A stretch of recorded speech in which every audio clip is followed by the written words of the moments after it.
6 anys més, doncs, per sort crec que estem ja començant a consolidar-nos com a festival, la ciutat i la comarca doncs, ja se l'està començant a fer seu, que això era un dels nostres grans i primers objectius. Doncs no havia estat mai en un com aquest, la veritat, i trobo que s'hauria de fer més. Estic encantada, crec que és un apropament entre la gent que està treballant i la gent que ho rep, i crec que és meravellós, que s'hauria de fer més. Que es uno de los pocos festivales que promueven el telecinema, telefilmes, telemovies, i esto me parece muy importante. La gent ja no veu el cinema en el cine, ho veu a casa. Llavors, si fas una bona pel·lícula per televisió, t'estàs assegurant un públic. Creo que es el futuro, porque las salas de cine cada vez hay menos.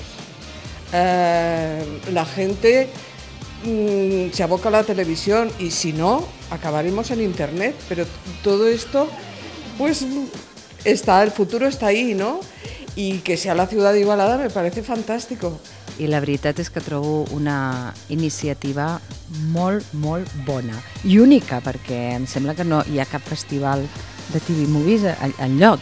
Un premio que siempre es agradable y encima que venga de Cataluña, pues es como un doble premio, y la prueba que es un doble premio es que he dejado absolutamente toda la actividad que tenía, que es frenética últimamente, para estar hoy en Igualada y marcharme mañana temprano por la mañana.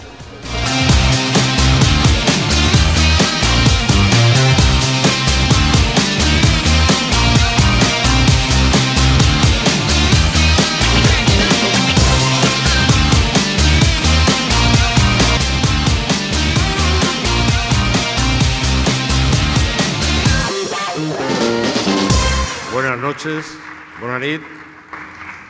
Ustedes y yo tenemos un compromiso. Tenemos un niño que se llama Azun Igualada, que tiene 6 años. Entre todos lo tenemos que hacer crecer, lo tenemos que mimar, tenemos que dar comida, lo tenemos que llevar al colegio, lo tenemos que enseñar. Tiene que hacerse mayor de edad. Y luego vivir muchísimos años, porque ustedes y yo necesitamos este festival.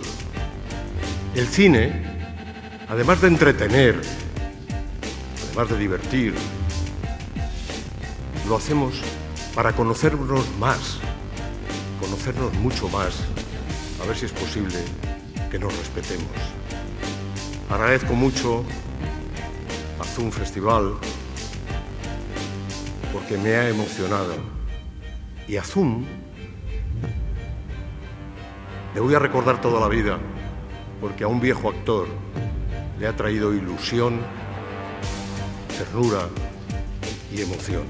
Muchas gracias.